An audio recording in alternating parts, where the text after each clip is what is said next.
Hello, all you skebbers. This is Great Answer, and I'm coming to you from the rope bondage capital of the world, Madison, Wisconsin. That's right, IP Cookie Monster. I don't care what you say. This is it. And you are listening to the Kink, Sex, and Culture podcast, formerly the Ropecast, but we talk about a lot more stuff than rope. However, this episode, we are going to be talking about rope. And that's okay, because one of our key sponsors is a rope guy by the name of Twisted Monk. And you can find his rope at twistedmonk.com. He hand dyes it in great big steaming cauldrons while he's listening to 80s hair rock, and stirring it with large wooden implements that lead to all kinds of wondering things. And he also takes great care to make sure that all of the rope is created to his specifications. And I literally have seen him examine every inch of 100-foot length of rope. And because he found a few imperfections in it, he took it off of the rack where it was being conditioned and threw it away. Now, that is a few $100s worth of investment and time and work, but it wasn't up to his standards, and that's how much he cares about what happens. Part of the reason why is because he says he doesn't sell rope, he sells orgasms. And like any good sex educator or sexual service, I'm going to call him a sexual service provider, he wants his customers to be satisfied. And I have to say that a lot of people have. I was enjoying watching a video of Shay doing a waist harness video, because I'm going to be performing and stealing her waist harness video to do the performance. And what was she using there? Twisted Monk rope. And I was kind of surprised, because she's normally a nylon person, and yet she decided to give a Twisted Monk a try. It might have been because she was outside and wanted to have a more natural setting. But regardless, Twisted Monk is trusted by me, by her, by many other rope professionals. And you should check out twistedmonk.com, if only to say thanks for supporting the Ropecast. And the podcast is also supported by Lee Allure, who is a hypnotist, a very good hypnotist. And I have weekly meetings with her, not hypnotism meetings, but I talk with her every week. And let me tell you, she has a lot of stuff going on and new projects, and is creating new content all the time. You can go to leeallure.com to get some free hypnosis recordings that she's done and see the different kinds of things she can do. Yes, a lot of it is erotic. So if you're into these kind of fantasies of mind control and stuff, that's a fun way to do it. I personally made use of her skills by having her help me improve my memory, which was a great help. And now she wants to advertise on the Kink, Sex, and Culture podcast, which is awesome. Now, let's go. Well, I guess I have one more thing I have to say, which is that Ropecraft was awesome. We're going to be having a review podcast of that, possibly a live recording with some of the staff members. And in the meantime, I want to remind you, if you went to Ropecraft, that we did send you out an email asking you to give us a little review. And the time is quickly approaching when we'll need to shut down that link so we can tabulate all the results. And if you need to get that kind of Ropecrafty feeling going, well, we can give you a part of it at the Philly Grew, which is coming up at the Philly Music Hall.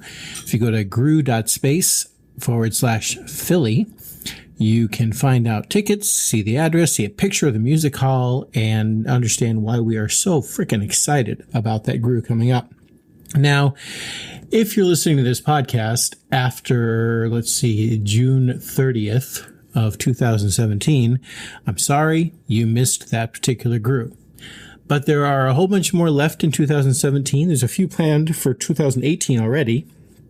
And you can always find out more about the Grews at grew.space. It's GRUE, where we recently, thanks to the record keeping of my lovely servant Naya and the map making skills of Ozma, we were able to make a past Grews map, which shows all the places we've eaten, that were eaten by a Grew in the past, and it's pretty awesome.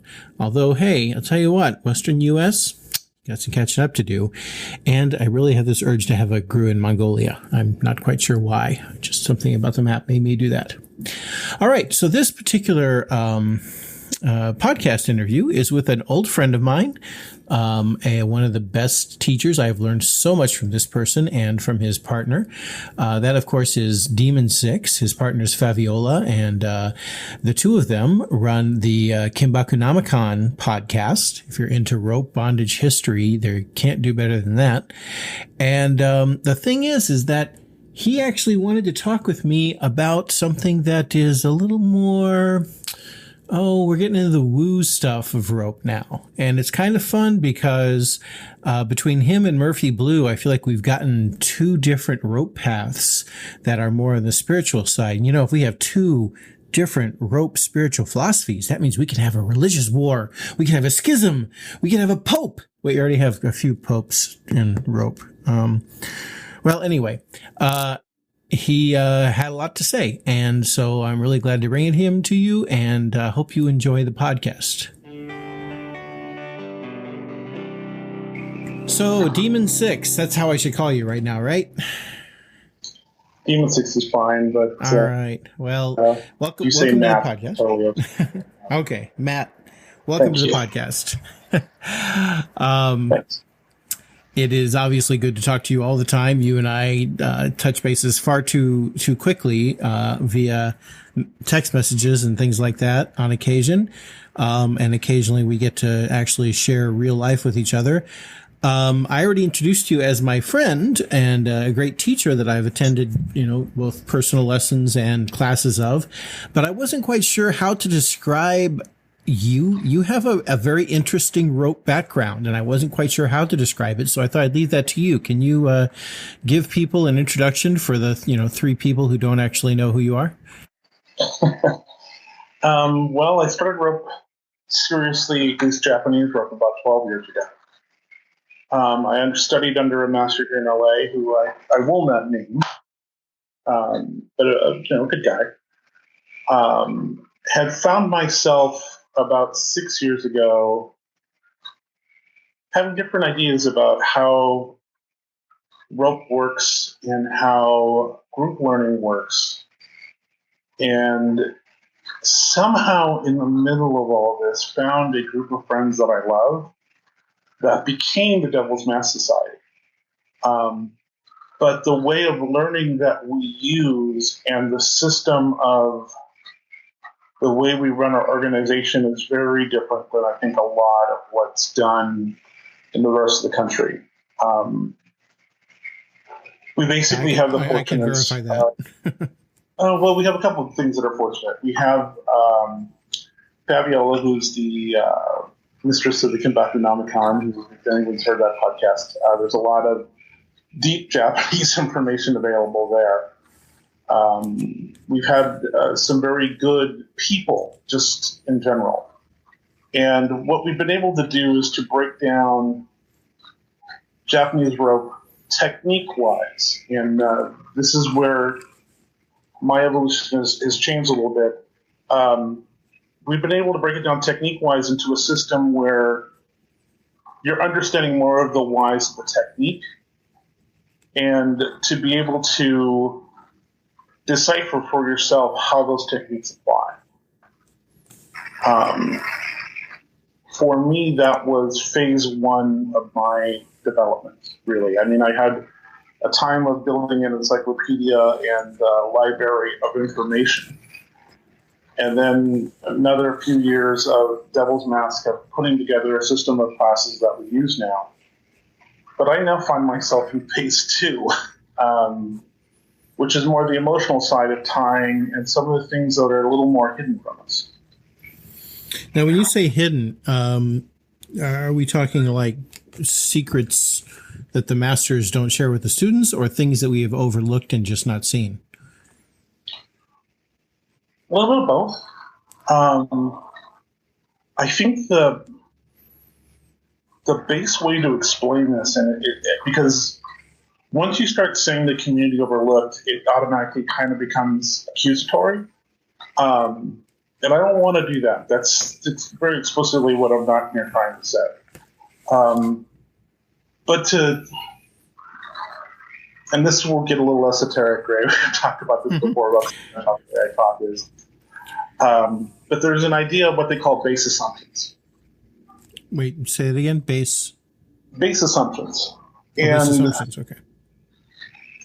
Basically, what a base assumption is it's basically what forms our normal as a society, as a group, in particular a kink community. There are things that are just the way things are, that are very, very passive. They kind of sit there in the background, but they form a picture that we all assume until it's proven differently that it doesn't either exist or that it's incorrect. Can you give me an example? Great example. And this directly relates to the kink community. And so basically we've had a number of people go to Japan. Now, when we basically say go to Japan, they go to one particular instructor, who I'm not going to name for the sake of this podcast. Okay, you can name it too. It's quite all right. Right, but they go to one particular instructor, and that one particular instructor teaches them a particular way and introduces them to particular people in Japan. Now, because of that, there are particular people in the Japanese world I'm familiar with: Akira Naka, Nawashi Kana, Hajime Kinoko. And we just naturally assume that these are the people that we want to get to know. But in fact, there are a number of different people that are there who we don't necessarily see. For example, Erisu Go, who's been on your podcast a long time ago, who does really interesting bamboo work.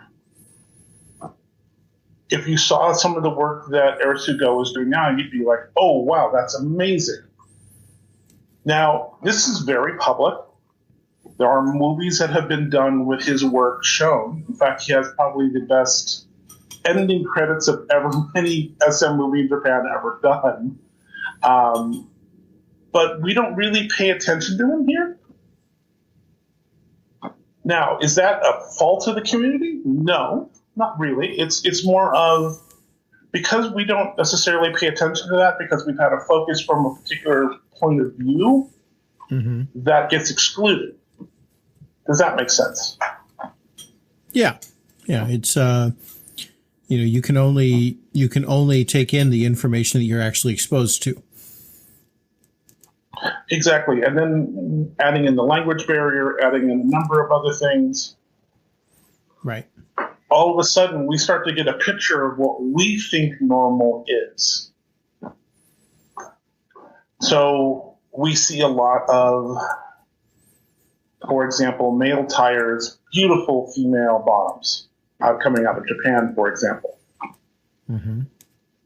In some circles, that's the normal. And then when things happen that are different, for example, I'm aware of in Chicago right now, there's an awakening of male-to-male bondage that's happening in the gay community there because of people that have left our community here that have gone there and now started to affect that community and say, well, wait a minute, no, this is possible. And all of a sudden there's awakening now in Chicago. When we started having women, first-time women, and there was the whole issue of hitching ditches and some of the things that happened around that. In Japan, that's a very common thing. There's a lot of mistresses who tie other women. They do it a lot in the clubs because just that's the way things are. You don't see a lot of the mistresses because they make their living primarily from tying men in the clubs. So we just naturally assume that everything is men tying women, when in fact in Japan it's way more mixed up and way more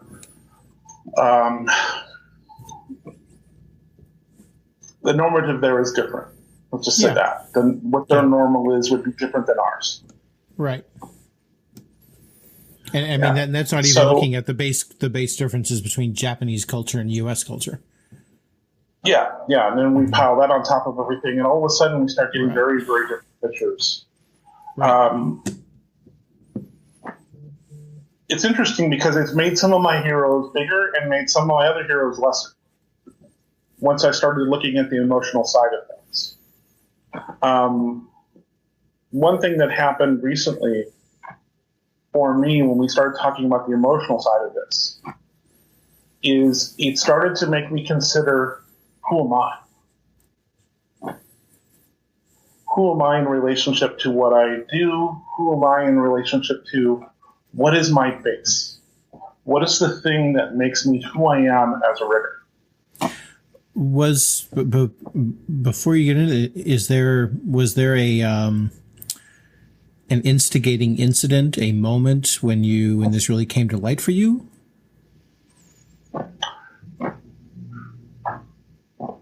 Yes. But it's not a one moment. Okay. It was a series of instances where I would tie with people, and as my technique started to move, I began to realize I had blind spots. And how this first happened was actually something you witnessed. Do you remember when Kazami Reiki was in Los Angeles? Yeah. Do you remember the first lesson that we had at Kiko Rope's apartment? Yeah. Okay. So do you remember that they were basically that Kazami was tying my partner? Mm-hmm. And there had been some back and forth at dinner about, well, what do you want to teach? And then, well, what do you want to learn? And we basically had the verbal ping pong going on for a while. Yeah, it was kind of cute, actually. Yeah, it was really funny. Had someone been watching this, it would have been a great comedy. But then when we finally settled on, well, Kazami, just tie my partner as tight as you wish, and I'll pick up what you're doing, because that's observation is one of the ways that I've had to learn. As you remember, Kazami was tying, and he was tying very beautifully, and my partner's eyes are rolling in the back of her head, and she's having a great time. And then Kazami stopped. And Kazami is just kind of behind her and just kind of pulling on the rope. And I'm kind of like, and I start talking.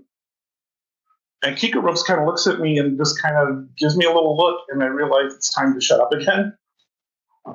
Because what I was seeing was not just Kazami doing a technique of a kind, but also feeling my partner out. Getting a sense of where the pressures were, and trying to get an understanding of what she was experiencing. Okay. And I began to realize that I have blind spots when I do this. And as I began to recognize that I have these blind spots, I began to realize the blind spots weren't technique. They were me. Kind of a scary I wasn't thing to look at. Approaching the way I tie. Does that make sense? Yeah. Did your partner help you figure that out, or was that something you figured out by yourself? It was a lot of work internally. My partners were extremely helpful at all of that and trying to help me understand what I was and was not doing. But basically what I found was my perception would narrow down to the things that only I wanted. I want this out of the experience. And I care about what the experience my partner Yeah, that was going to be my follow-up question. I would think that you would ask your partner about it. It definitely did, but it was more a standard of what I would do. It wasn't basically at the heart of what I was trying to do. I was doing it more perfunctory than I was doing it as, wow, I really care about this space that's being created. Right. So it's more like asking your partner about what they wanted to do was kind of like something you were checking off a list as opposed to authentically, really being interested in it. Right. It is definitely more of a checklist mentality that I have. And once I began to realize that, I began to work emotionally on myself and began to think about what is my baseline of how I cry? Am I mean? Am I sensual? Am I, where does my masculinity fit into this? Where does my idea of love fit into this? Where does my emotional well-being fit into all of this? When you say am I being emotionally open when I talk?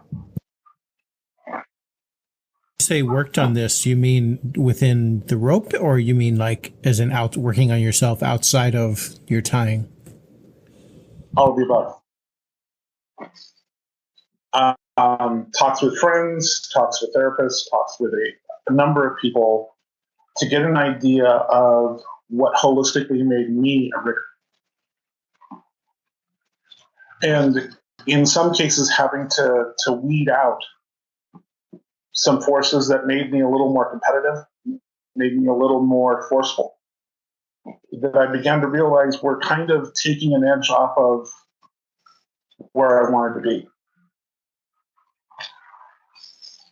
An edge off? Because getting back to that base assumption things, there's a normal that we have.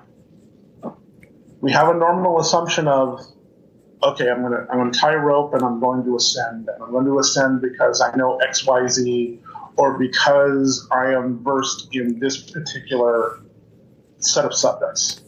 Oh yeah, or the name drop list. People that will build something. Right.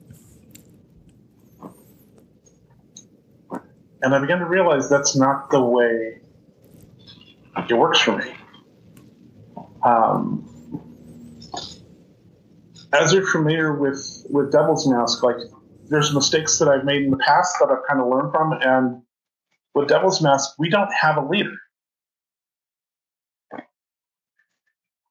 The reason we don't have a leader is because when you go to one person and you count on one person to make it all happen, that also creates a little bit of a toxic environment, at least in my case, of gaining a lot of power or perceived power.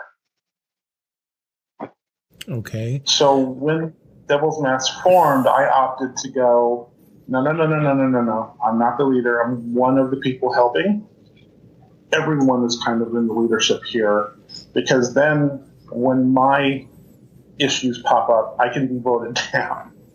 And I can basically allow this group to grow in love and in peace, as opposed to possibly being burdened by some of my issues.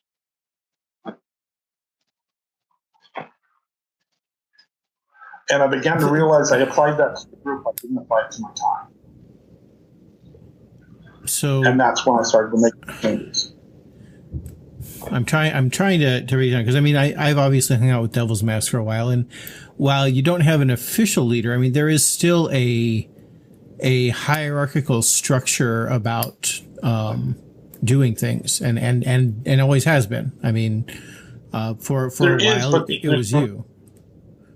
Sorry, go ahead. There is, in the sense of there are people who need to rise up into roles as needed, but you only rise up into the roles, and as that role ends, you acquiesce. Right. Okay. So if someone in the group has an idea, I really have no power to vote it down. I only have power to support. But you also have influence. I mean, we can't deny that. No, we can't deny that. But part of,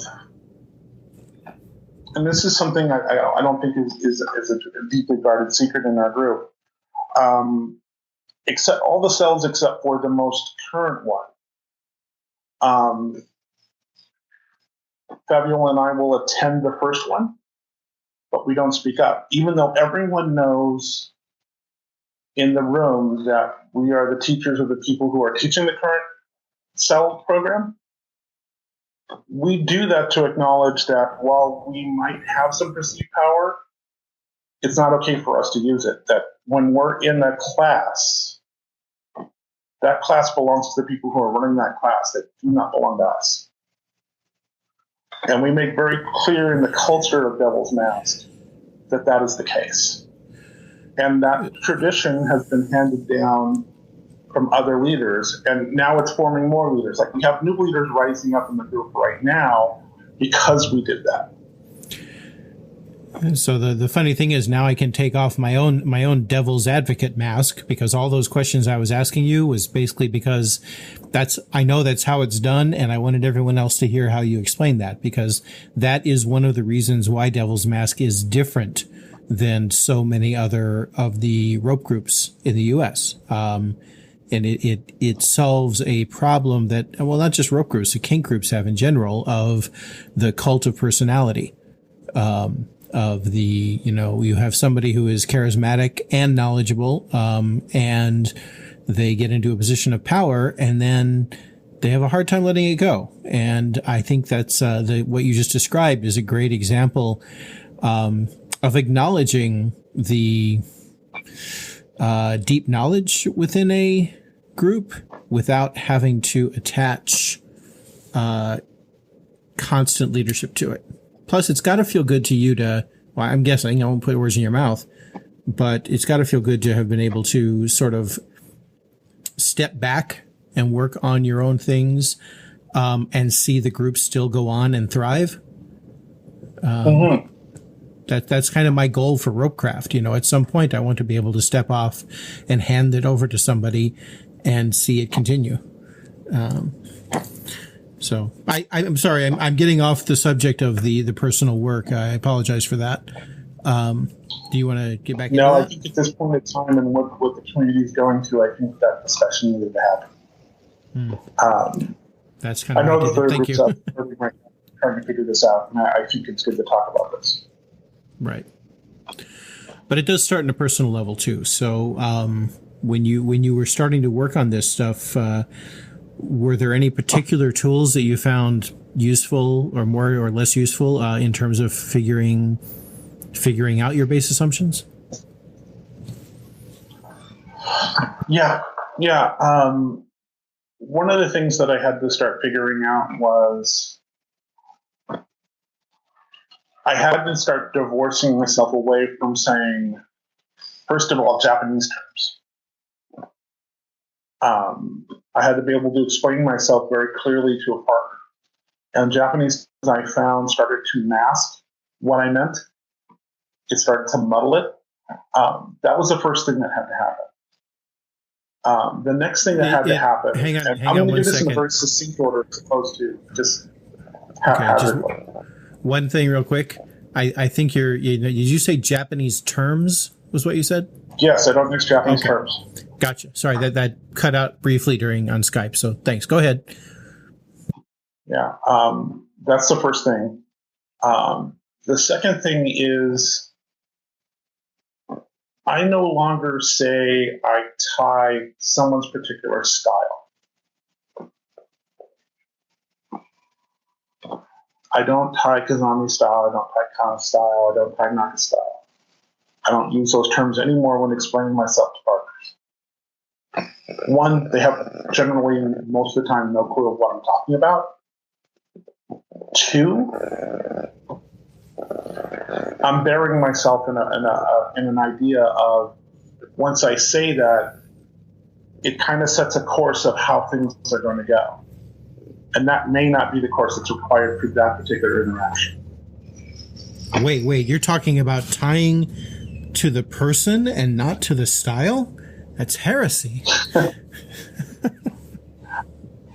Well, not just that. There's another thing I learned that has become an interesting thing that started to change my whole idea of this. And it was studying in other fields. It wasn't actually studying in the particular field of Japanese SM. There is a great example that I think explains style that will make a ton of sense. And it is the example I've heard how chefs will test a cook. How a chef will test a cook, and again, to whether this actually happens, I do not know for sure. I'm not in that field, but it makes a lot of sense to me. What they'll basically tell the cook is the chef will say, "Cook me an egg." Won't give any imperative of how the chef wants that egg. Just cook me an egg. Now, how that cook brings that egg back tells the chef a ton about who that cook is. Is it just a scrambled egg? Is it hard-boiled? Is it one of these fancy gnocchis that you see in the gastronomy restaurants? Is it something where, you touch it and it explodes out? That all says a lot about who that particular person is and the way they cook. However, it is still just an egg. Once you start looking at the Japanese artists and even the American artists or the European artists and think of it that way, it begins to make more sense. It's not about a style, because a style is the McDonald's explanation of what that person is doing. Technique is a force of will. It is not the end of what's happening. It is the explanation of the eroticism of the person that is tying. Explanation of the eroticism. Yeah. What you're actually doing when you're saying a particular style is you're shorthanding what the eroticism was. Gotcha. For example, anyone who's seen a video of a Karanaka, there's a particular way he ties, and you and I have both been explained how he ties by him. But what you necessarily don't understand is this is someone who likes to push bottoms to the absolute edge of what they can take. That eroticism is what makes the technique what it is, not the other way around. Someone who wants to push someone to that level has to develop techniques in a very specific way. But that doesn't really tell you the intent of what that person's trying to do. It only tells you the outside wrapping of what you're seeing. So what I'm hearing you say is that it's the technique is the expression of the will, and what a lot of students would do is think that the technique is what evoked the eroticism, when in fact it was just the medium through which the eroticism came from the person tying into the tied. Exactly. Okay. Exactly. So what I had to do was divorce myself from that. Gotcha. I basically had to start saying, okay, this is who I am as a person. And I'll say this on a podcast, and this is probably going to be used against me at some point. Okay. I'm a little bit rapey in the way I think about time. I'm a little bit consent, non-consent. I'm a little bit very much into the power aspect of it, the pushing down, which made me have to check a whole lot of things about myself. Because, there's always the caution of toxic masculinity there. But I realized that this is something, since I was a kid, since I was thinking about tying up a girl, and girl in this case, and that's just the way I flow, that basically this is something that's been a part of who I am. Once I started to think about this is who I am, okay, how does that apply to what I know about time? And I started to get very interested in particular little parts of different things that people do. Yes. It also, in a very, very strange way, made me very, very curious about catching. About what? One of the great Japanese artists. but I wasn't interested in who Akechi was time-wise. Oh, Akechi. Sorry. Yeah. Yeah. Sorry. Hey, I I can was barely more hear interested in it. who And I know Akechi was you. as a person. Okay. And one of the things that came up, in fact, came up in the past few months, there's a notorious video that I've known about called The Green Bunny. The Green Bunny? The Green Bunny. It's a real thing. Okay. It actually reached our shores a little under a couple months ago. Zetsu managed to make that happen. But what's interesting about the video is not the technique. In fact, it's probably the worst thing to explain Akechi's technique in the world. What's interesting about it is you have Akechi interacting with a model. And you can, fortunately in this, there was a translator who was able to translate out all of this interaction that was going on. And what you see going on here, or here in particular, is you hear Akechi talking to the model and basically going, oh, wow, I can see that really hurts. Take more of that for me. And my eyes lit up, like, really? This is the way this guy thought about what he was tying? And I'm like, okay. Now I understand what's going on when I see all of this technique. This is starting to make more sense.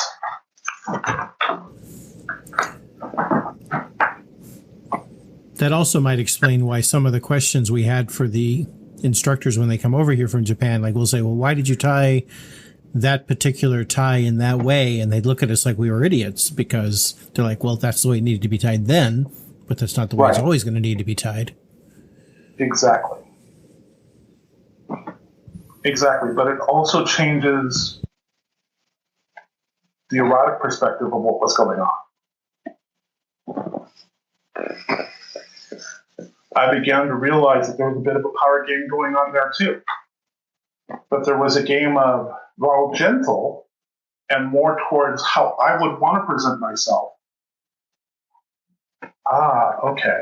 But this is still fairly mean. This is still fairly SM. But it's also empathy. And it's kind of a hot empathy to me because it's being empathetic and understanding what the partner is going through, but also wanting to draw that out for your own pleasure. And that really got to me. That really kind of was the last click of the tumbler to make me realize I was on the right track. So what did this look like for your partner? I mean, was this something you discovered through several partners, or is it one particular? And what kind of feedback did you get back from your partners that helped you on this journey? A lot of what I got back was just the differences in the feel, in the atmosphere of what was going on.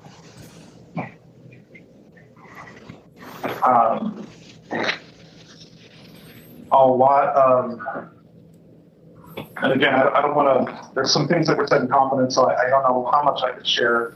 Right, totally understood that.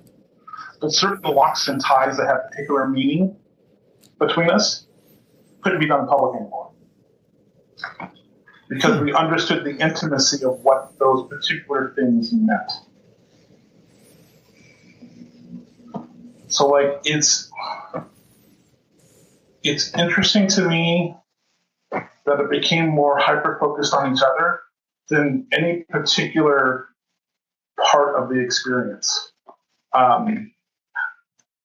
I tried to explain this very poorly in writing and calling it time to the second, where you're just kind of trying to perceive as much as what you can about what's going on with your partner. And then you're making adaptions.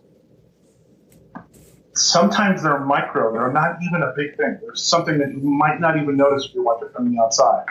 But they make a big difference in the feel and in the psychology and in the approach that make a big difference in the way it feels to that person, the way they perceive it.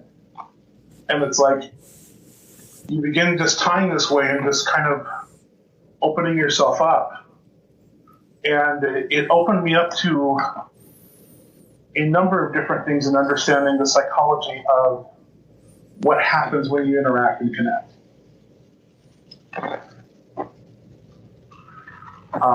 For example,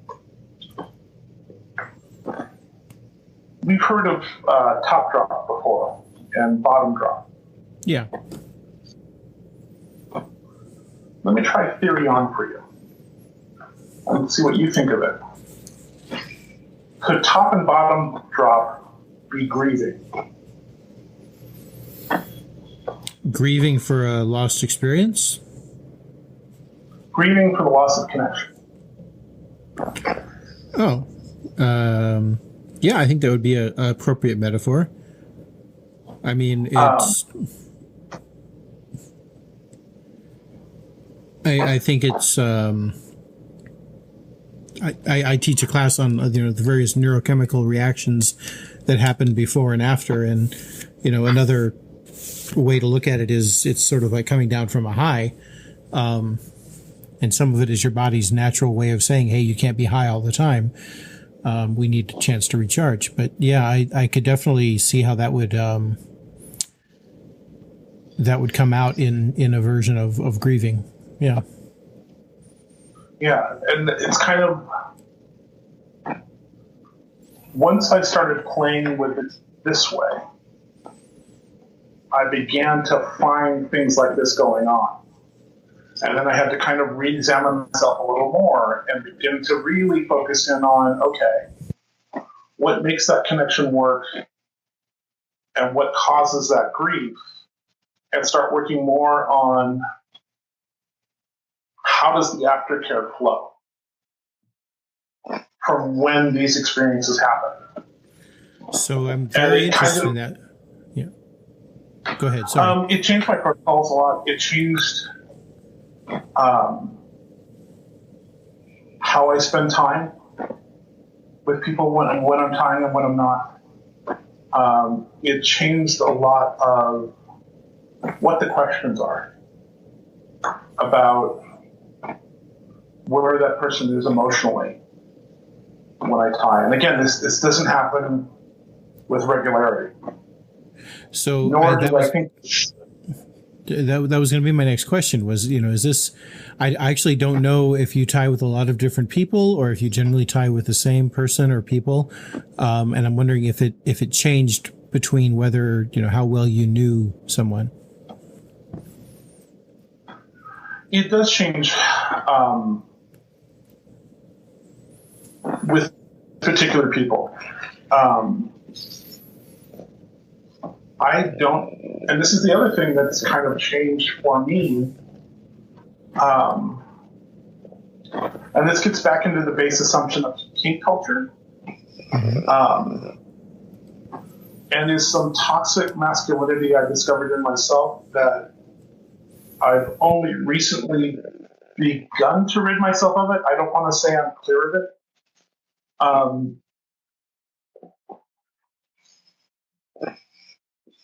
There is a bit of a gather mentality when you're at least doing the things the way I do it. Wait, say that again. What kind of mentality? A gather mentality. Gather? Gathering experiences. Okay, yeah. Gotcha. At the worst, gathering people. I don't think I go quite there, but I've seen it in other people. I don't want to get too acute for particular people, but I have seen this behavior. And the part of that gathering mentality is I'm a good rigger, therefore I can tie with anybody, therefore I should tie with anybody available to me or anybody I want. No, it doesn't work that way for me anymore. There have to be specific things about how that bottom perceives time that work for me. Elaborate on that? They have to have a little bit of a consent, not consent structure in the way that they find things hot. They have to be able to enjoy some of the giving over the power in a way that's more absolute.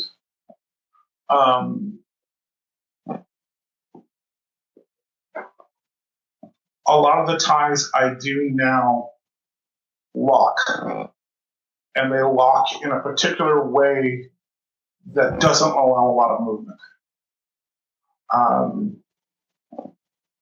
And I'm always testing this with a number of people who like to struggle, and always finding new ways to improve on this. But a lot of the things, particularly in Akechi's eroticism, that I noticed and began to notice in some of the people that were his students, that I'm beginning to go, aha, there is a thing here that I need to be aware of, that works for my particular brand of eroticism, that lock arms in and kind of put someone in a position that's a bit more stressful, but it also is a lot more psychologically power related in the way that it works.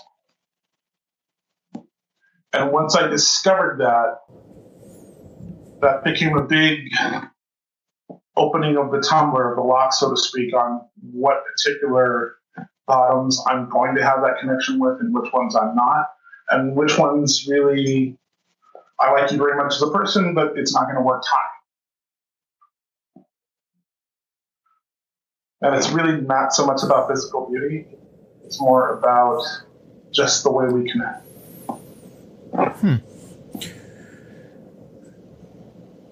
So that, I mean, has that, sounds like that has definitely increased the quality of your tying.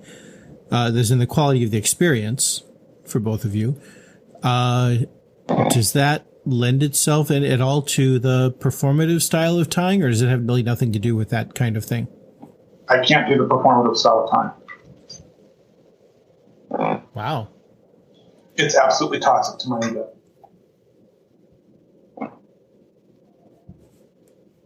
I shocked someone's actually saying this. I realized pretty early on I'm not a performer. It's not that I don't understand the techniques. It's not that I don't admire the work that's done by a lot of people. For me, it's an absolute no-no.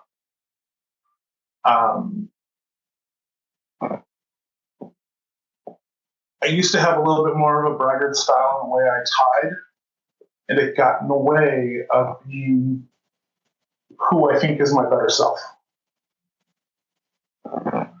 So I just don't try to do it anymore.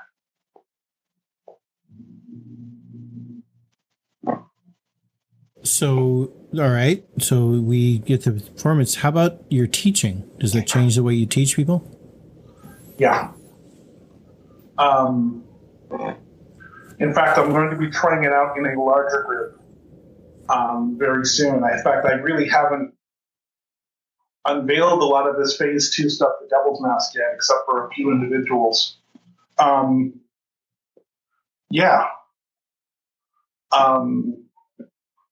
I am much more focused on observational skills. I am much more focused on general rules of the road. And I am a lot more focused on eroticism. But how you teach eroticism is more about finding the story that person has inside themselves and giving them the tools to discover it. So I before we go further in this, then I have to, again, this is sort of devil's advocate kind of thing, because I personally tend to do it. No, I appreciate the skepticism, and it's not so much skepticism as trying to be inclusive, because there's a large body of people that, or a large group of people that will say that, rope doesn't have to involve sex, or that, they don't have, certainly there's the whole asexual community that a lot of whom like rope. So, I guess my personal inclination would be to say that eroticism does not necessarily mean sex. Like that would be my answer to them. I'm wondering if that applies to that's along the lines of what you're talking about, or, what would you say to the people that come to you and say, well, eroticism, I'm not doing this for sex. I'm doing it just because I enjoy it. If that's an honest conversation you're having with yourself and that's what you feel, why not?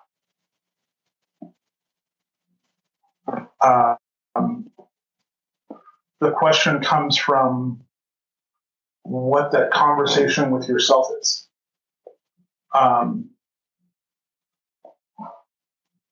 There's a concept with my students that I have in private, which I can share on a little bit, which is kind of a little martial artsy, but it will make sense in a macro sense. All tying is basically tying into void. And what I mean by void is you cannot know everything that's going on. It's impossible. You can open up your perception. You can open up your eyesight. You can stand back and watch a little bit. But in reality, when you're in the moment and when you're there, you're not going to be able to perceive everything. The only thing you can be sure of is what is the limits of who you are psychologically, mentally, and your ability. You have to be more aware of that than you have to be more aware of the situation that's going on. Even though it is very good to be aware of the situation that's going on, you have to know who you are, what your limitations are, and work from that and be okay with it. When you don't work from that point, that's when things start to happen that are not necessarily good.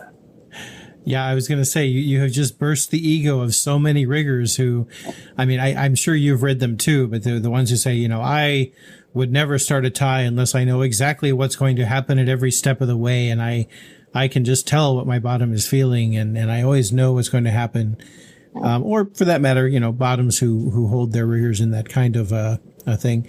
I would agree with 100% of what you say there, with one exception, which is that when you say the only thing you can be aware of is your own limitations, I would say that the only thing you can be aware of is that you are aware of some of your limitations, but that you also need to be open to discovering new ones. That's a fair statement. Yeah, I wouldn't disagree with you. I think we're saying kind of the same thing. You're just enhancing that in a way that I didn't enhance it. I agree with you. Yeah. Sorry, I'm like kind of a Dunning-Kruger effect fetishist. So, anytime somebody says, I know everything there is to know about anything, I'm always like, well, okay, that's an interesting perspective to have. And that includes self, but you definitely can improve your ability to perceive both your own limitations and to perceive the various aspects of the tie. I like the tying in the void, the way you described it. And you actually did a really good job of explaining that idea of the void as being beyond, the nothing, a nothingness, which is, as someone who has studied Zen for a couple of decades, I'm very impressed that you managed to tackle a pretty intense concept and have a very concise way of describing that. That was pretty good. Only because it frustrated the hell out of me for years. Right. Where so where is this taking you now? Are you at a point where you are at peace with the way you're tying now, or is it still a journey and a struggle? It's always a journey and a struggle. I've come to the conclusion that I won't have peace. I've come to the conclusion that I will strive for peace at every moment that I can. There's always going to be something. There's always going to be something that either you see after or you missed. I still make a ton of mistakes out there.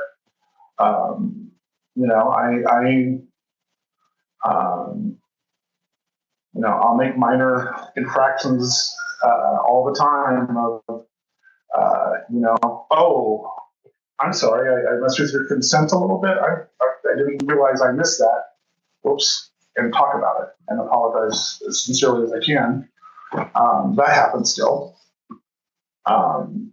That's actually something that I was going to get into. You mentioned, I think it was in a FetLife post, or maybe it was I think I remember you mentioned something about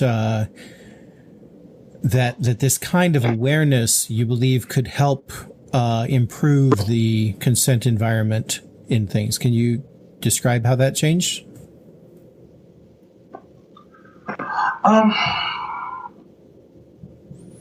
And maybe I'm putting words in your mouth. I don't mean to put you on the spot there. I don't expect you to solve consent in this podcast. There's a ton of things to talk about when we're talking about consent. We don't want to go down the rabbit hole quite yet. Yeah, that's a deep rabbit hole to jump into. I think the thing that I would say about consent that is probably the most important thing that I think, at least in my opinion, creates consent problems. We don't always seem to consider that sexually, with this art and it's the way it's been presented and the way it's done, we get a very big filter, at least in the English-speaking United States that I'm aware of we really don't have open sexuality in the dungeon. Again, that's not everywhere. And if your location isn't like that, I totally celebrate the fact that that's the way it is. Yeah. But a lot of this is come to Ohio, my friend. Huh? Come to Ohio. Come to an Adventures in Sexuality event. Awesome. And believe me, there is some fucking sex in the dungeon. Right, but again, I'm speaking in what I've seen. I can only speak to my experience. I can't speak to others. But it creates an edit, and a lot of the sexuality in Japanese rope, either through language, either through omission, or either through it's just too damn hard a subject to talk about while talking about technique, doesn't get translated over. And this is why, again, I'm working from the base idea of eroticism and not technique. You have to work, I think, more from that, because when you work from the concept of eroticism, you realize that sexually, the gun is loaded all the time when you're tied. It's not empty; it's loaded. So that's a troubling metaphor. Can you unpack that? Well, the reason why I say the gun is loaded, and I want to put that metaphor out, is you have to treat dangerous things very carefully, and you have to be aware that they are in fact dangerous. When you stumble around, and again, you're a former Marine, I'm sure you've seen examples of this. When you don't take heed of the danger, that's when you get into trouble. That's when the mistake happens. Tying, to my understanding of time, is very sexually charged. Now, just because it is, doesn't mean it will be with the people I tie. Only certain people I tie where that is a known thing that this is what's going to happen. But so it is a matter of consent and negotiation then. Got it. Absolutely. But what I'm saying when the gun is always loaded is if I'm not aware that sexual charge and all of that energy is not in the tying that I'm doing, even though it's not explicit on the person that I'm tying that this is going to be a sexual experience, I am fooling myself. I need to be very aware of it and very much keep it in check and always be watching what I'm doing and be aware of myself.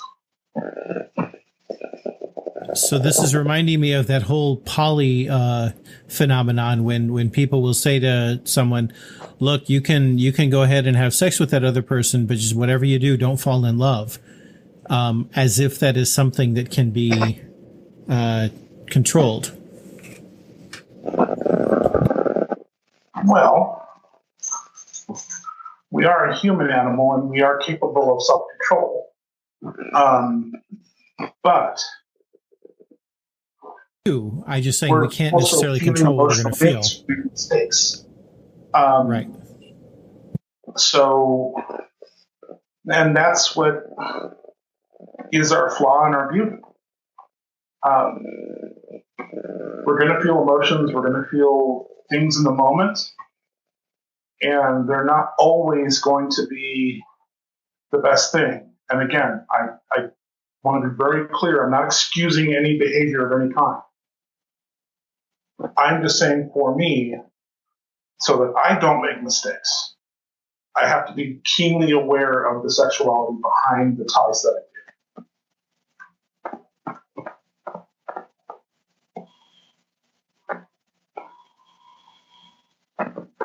So with me there, Greg?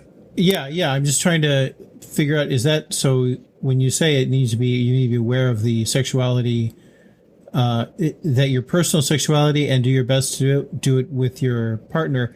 What do you do if you're, sitting there and doing something and you discover that sexuality sort of growing, or happening? How do you adjust in the moment? I can process it into the tie. Adding an element of, at least for me, adding an element of control that will scratch that itch. That might not work for other people. Some people may have to stop. Some people may have to redirect the way that the tie goes, or redirect the actions that they're doing at the time. For me, it's always adding a little element of power to the tie. It's what I call a micro imbalance. I'll do something that will change the structure of the tie so it's a little more power oriented, even if it didn't start that way when I began. Just so that I get that itch scratched, but I'm also aware I'm scratching that itch so that it doesn't go in a way that I don't want to go. Then once the tie is done, everything is cooled down, and maybe even a day or so later, come back and talk about that. Like, hey, I felt this with you. Would you like to explore it, or is it possible to explore it? And if not, okay, great, we had a great time. But I'm very focused on channeling more than anything else. Gotcha. There is one aspect of that, which is the always, again, people ask this question, have different views on it. Is that a negotiation that happens during the tie, or something where you're like, oh, hey, this got kind of sexual, I'm going to maintain it in a non-sexual way for now, and after the whole thing is done, we will revisit this when we're talking about it afterwards? Yeah, I'm not a good enough communicator to renegotiate in a tie, man. And nor do I think that is realistic. I'm of the very strict code of keep it non-sexual, add a power element or two to scratch the itch, and then let it go the way that it was intended. I can add power elements without it being overt. Sometimes it's just a minor change. Pulling the arms a little higher, changing a structure so that it pushes the arms in a little further. It doesn't necessarily have to be something that will stand out. And again, it's something, and I feel kind of weird for saying this, but I kind of conceal from that person at that time because I believe it's the most appropriate way to deal with it at that time. I'd rather have the person fully aware later when it's discussed, as opposed to in that moment some type of renegotiation happens. It doesn't feel ethical to me.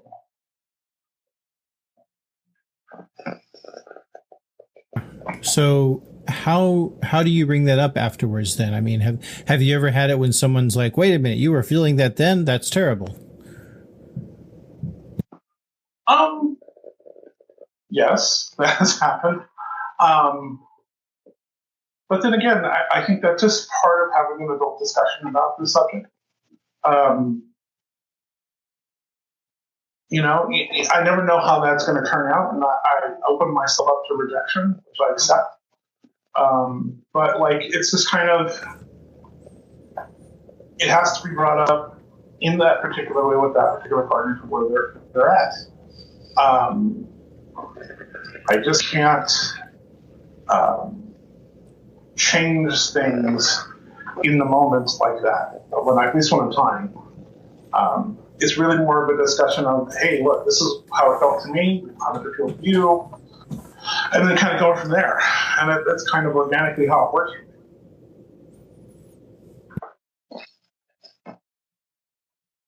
Like that you said that, because it shows that, it's not like you're coming here and saying, here's the magic bullet to make all your ties perfect and meaningful and everything like that. It sounds like a messy process, but a worthwhile one to sort of go into that mess together. No, perfection's the enemy. Perfection's the enemy.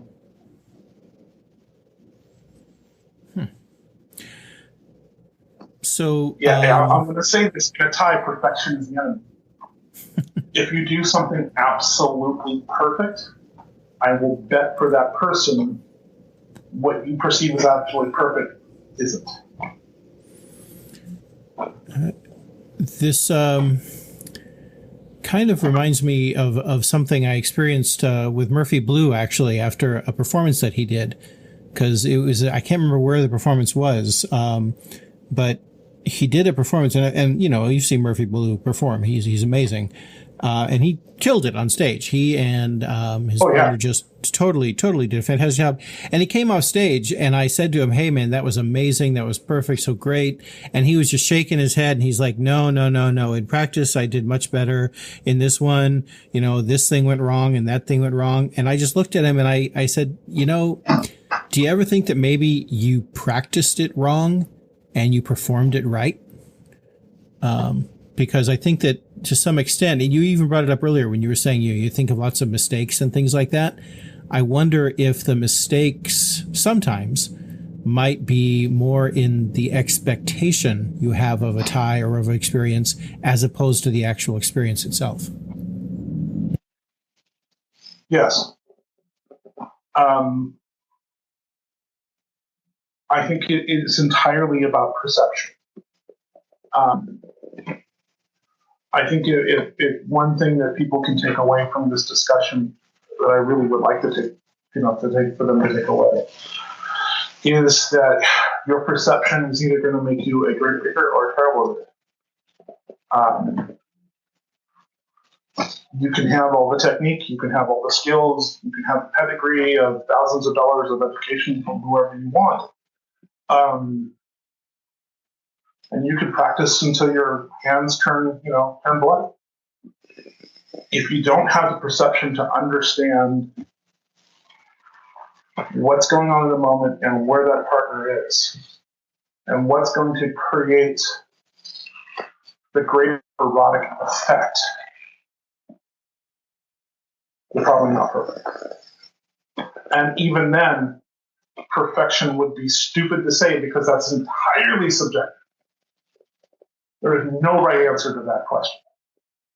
What you and that partner are perceiving in that moment is entirely different than the communication that's going on in the audience, at least in performance, or really in a dungeon. Really, all dungeons kind of create an audience effect in some way. I think it's impossible to try to think of it that way in the terms of perfection.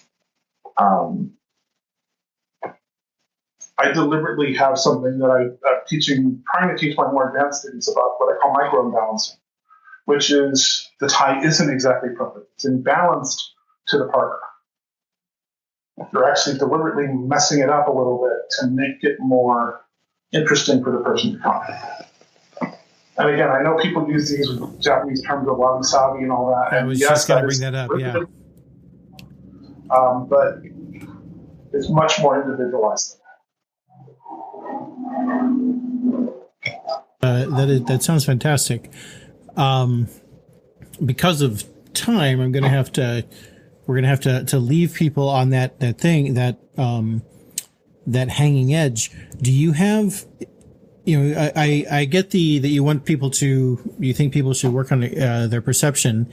And for those people who are not able to come to LA and pay you all the money that you deserve, to teach them, are there any techniques that you personally would recommend, or paths that people could explore to try and develop that?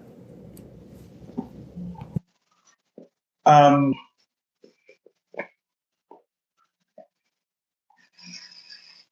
be honest with you, I don't know. This is very new to me. It may not be new to some people. It would be presumptuous to say that I'm the only person who can educate in this subject.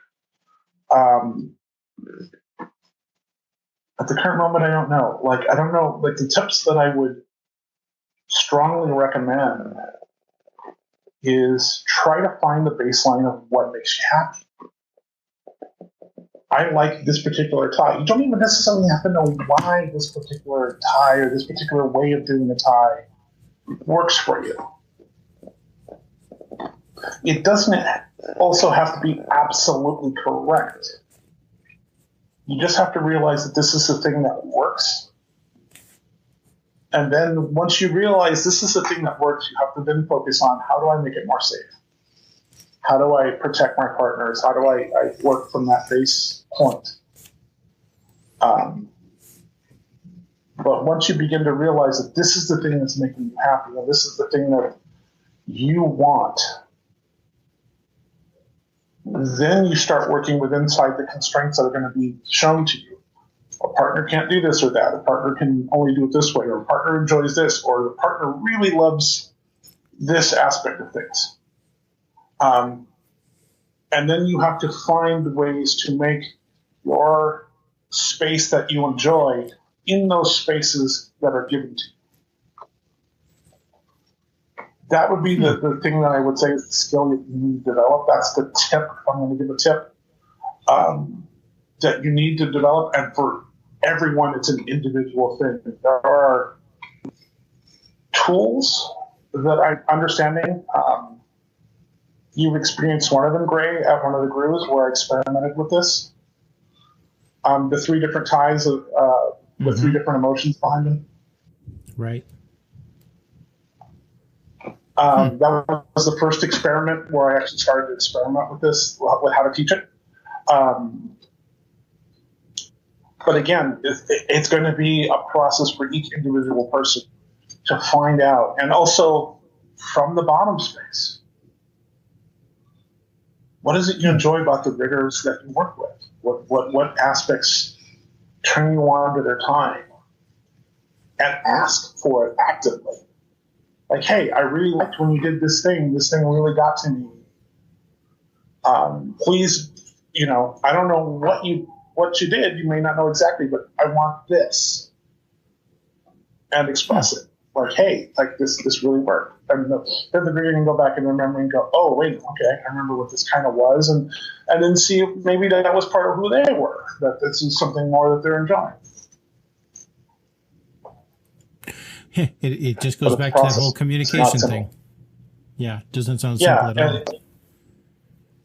Yeah, but again, this was obvious to us, but we never interpreted it in a way that thought about this way. Do you remember every interview you did with every Japanese person that we got on? What was the thing they talked about?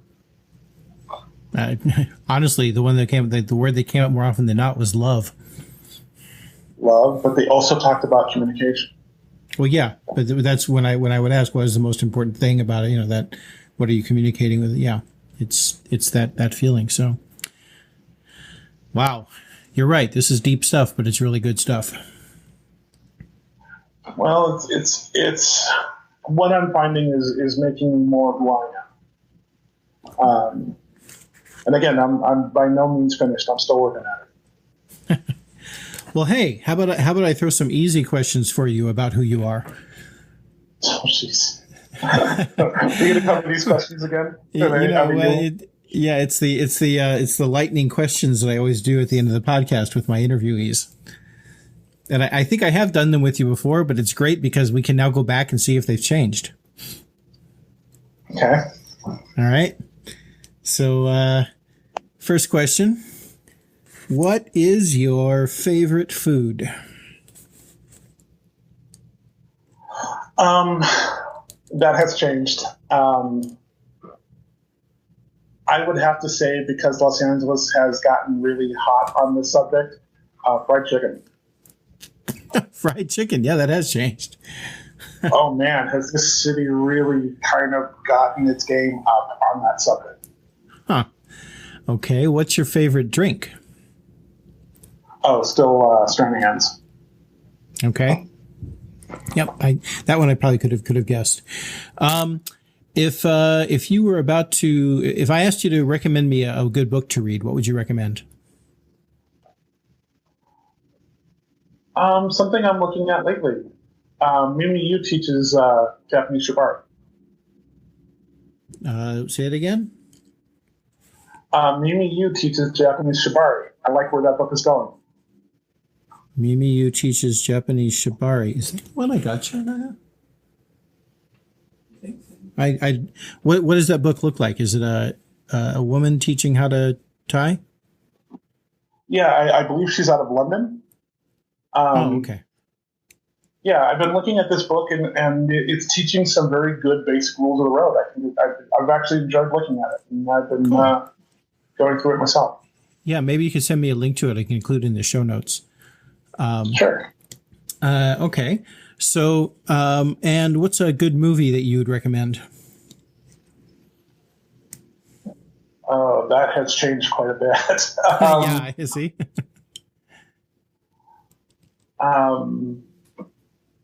Honestly, there are three movies I'd recommend that I have seen lately. Okay. I'm really a big fan of the latest X-Men Logan movie. Uh-huh.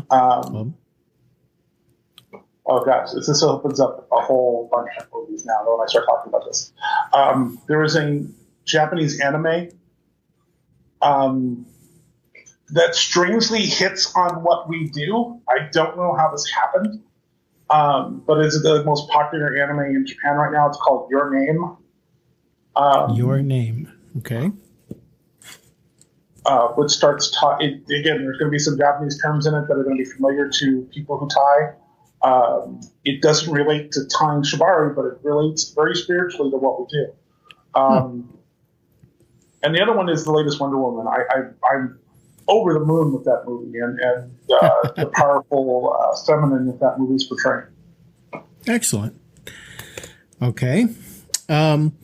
So this is the fun one that also changes sometimes. I've got my magic wand here, and I can make anyone in the world, past, present, not even in the world, fictional, real, anybody, appear in perfect health, and they would like to play with you. Who would you like me to have manifest? Who would be an interesting person to do tying with? It will always be Dana Delaney. Sorry, say that again? Dana Delaney. Dana Lane, okay. Always will be. Yeah, got it. And what's something you have in your rope bag that would surprise people?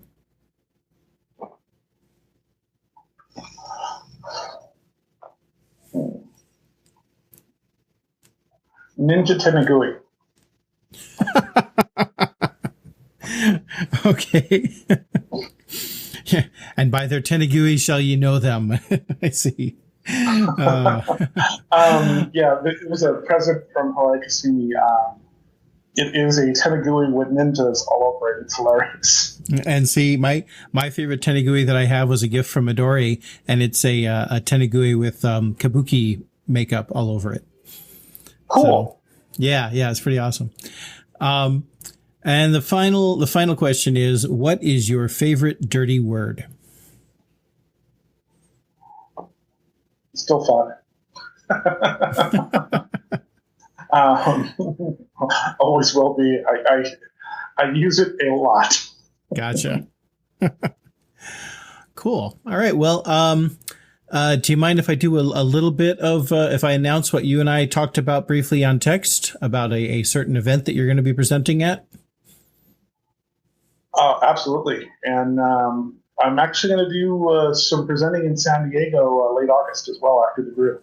Oh, all right. Cool. Yeah. So yeah, you're going to be at the San Diego Brew. So that's, one place people can see you. And the San Diego Brew is, I'm looking at my calendar desperately here. It is in August, I believe. Yeah. August 11th through the 13th, which people can find that on grew.space.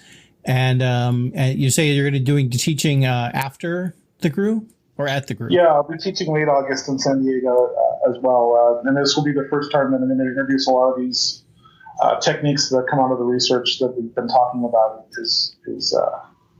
Cool. I'm a little nervous about it, but I'm actually going to try to start teaching some tools to assist in this type of thing. Excellent.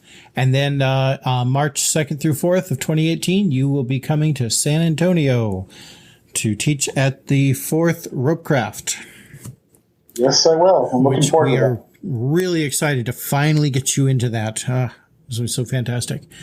Can people, if people have questions about this, can they talk to you on like FetLife, or do you have ways that people should get a hold of you? Or I can also relay messages if you'd rather.